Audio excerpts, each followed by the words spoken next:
My friends, listen closely, because what I'm about to tell you could put extra money in your pocket, but also decide how much of it you actually get to keep. Big news has just landed for everyone living on a state pension here in the UK. The 2026 triple lock rise is set to deliver a boost of around £500 a year. Sounds wonderful, doesn't it? But here's the thing, before you start planning how you'll spend it, we need to talk about the tax side of it. Because what the government gives with one hand, it can often take away with the other. And I want to make sure you know exactly where you stand. Now, I know pensions, rises, and taxes can feel complicated. It's easy to switch off when you hear words like allowances or thresholds. But don't worry, I'm here to break it all down for you in plain, simple language. Think of this channel like sitting down at the kitchen table with a trusted friend who keeps an eye on all the latest changes so you don't have to. Here's the heart of the matter. Yes, the triple lock is working in your favor. With inflation and earnings growth taken into account, that 2026 increase could put roughly an extra £10 a week in your pension. That's real money, especially when food, energy, and everyday essentials just keep creeping up.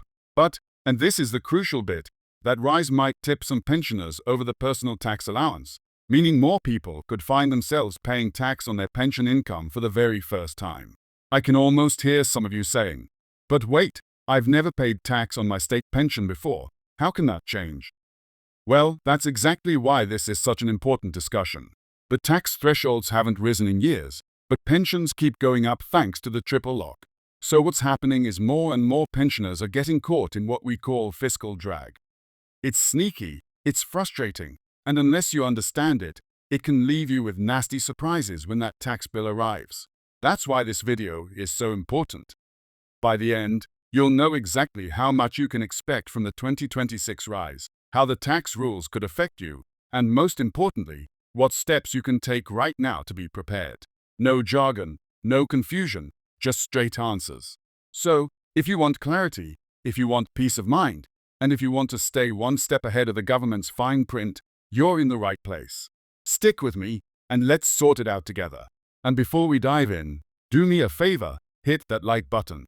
It helps spread this information to other pensioners who need it just as much as you do. All right, let's really dig into this together.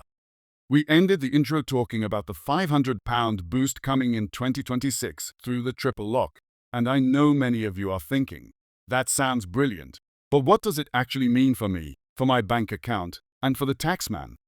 So let's take our time here, step by step, because the truth is, it's not just about the headline figure, it's about what lands in your pocket at the end of the day.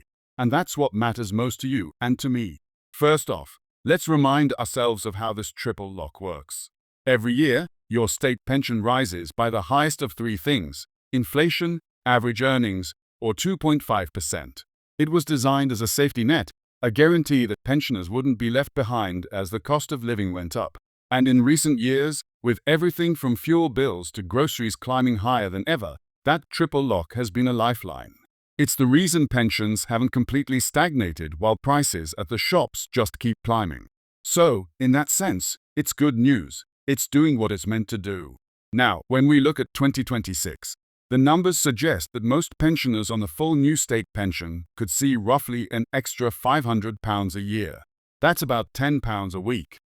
And you know as well as I do, £10 might not sound like a fortune, but when you're carefully budgeting, it's the difference between saying yes to a little treat, topping up the heating without worrying, or maybe putting a bit aside for birthdays or the holidays.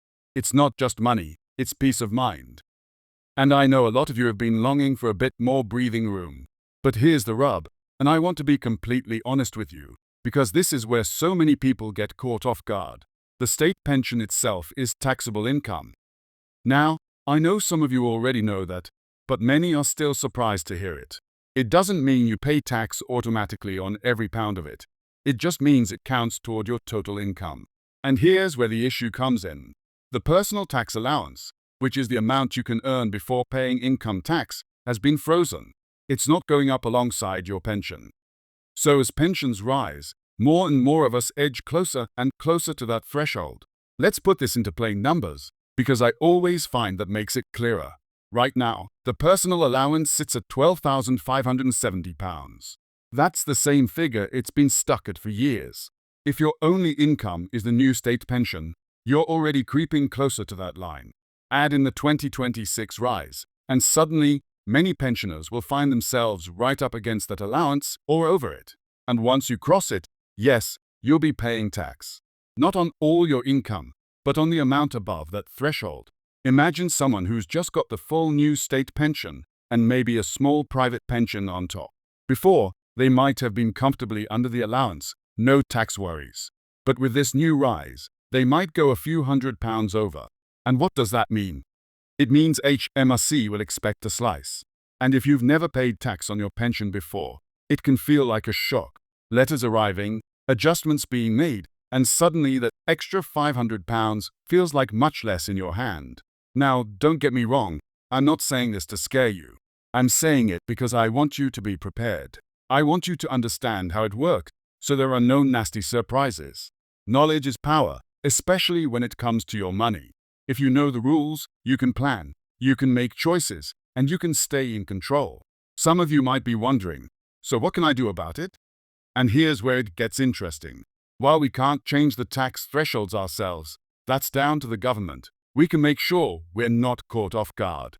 One of the simplest steps is to keep track of all your income sources.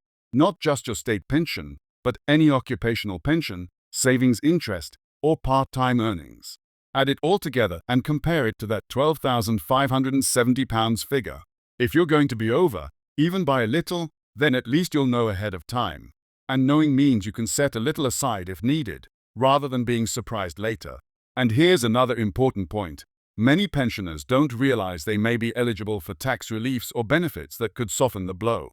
Things like the marriage allowance, if your spouse or partner doesn't use all of their allowance, or even pension credit if your income is still modest. These schemes can make a real difference. And again, it's about being informed and proactive, rather than waiting until a brown envelope from HMRC lands on the mat. Let's also talk about fairness, because I know a lot of you feel it's simply not fair. You've worked all your lives, you've paid into the system, and now you're being told that a well-deserved pension rise might just push you into paying tax. And you're right to feel that way. It is frustrating. This freeze on tax thresholds is sometimes called a stealth tax because it raises revenue for the government without them actually changing the tax rates. And who ends up feeling it most? Ordinary pensioners who can least afford it. All right, back to where we were. So we've established that the 2026 rise is both good news and slightly complicated news. But let's not lose sight of the bigger picture. Even if tax takes a slice, the triple lock is still putting more money into your pocket than you'd have otherwise. It's still ensuring pensions don't fall behind. And for many, that is a blessing in tough times. But yes, we have to go into it with our eyes open. So, let's circle back to the core question. How much of that £500 will you actually keep? Well, it depends. If you're under the tax allowance even after the rise, you'll keep it all, and that's brilliant news. If you go over, then some of it, perhaps 20% on the portion above £12,570, will go to the taxman. It won't wipe out the rise completely, but it will trim it. And that's why it's so important to check your numbers now, rather than waiting for the surprise later. And let me leave you with this thought. Pensions, rises, taxes, they can all feel overwhelming, almost designed to be confusing. But here's the truth. Once you understand the basics, it becomes manageable. You don't need to be an accountant. You don't need to bury yourself in jargon. All you need is clear, honest information and the confidence to ask questions when something doesn't look right. That's exactly why I'm here, to be that clear voice for you. So yes, the 2026 triple lock rise is good news. It's proof that pensions are still moving in the right direction. But let's be smart about it. Let's be ready for the taxman. And let's make sure we get every pound we're entitled to. Because you've earned it, you deserve it, and you shouldn't let complicated rules take it away from you without a fight. And if this has helped you, don't just keep it to yourself. Share the video, leave a comment, let me know your thoughts. Have you already been pulled into paying tax on your pension? Do you think it's fair? Your stories matter, and by sharing them, we help each other. We create a community where no one is left to figure it out alone. So stick with me, because we're going to keep shining a light on all these pension changes, cuts, rises, and rules, so that you can stay one step ahead. And once again, if you haven't already, give this video a thumbs up. It makes a world of difference, not just to me, but to every pensioner who needs this clarity.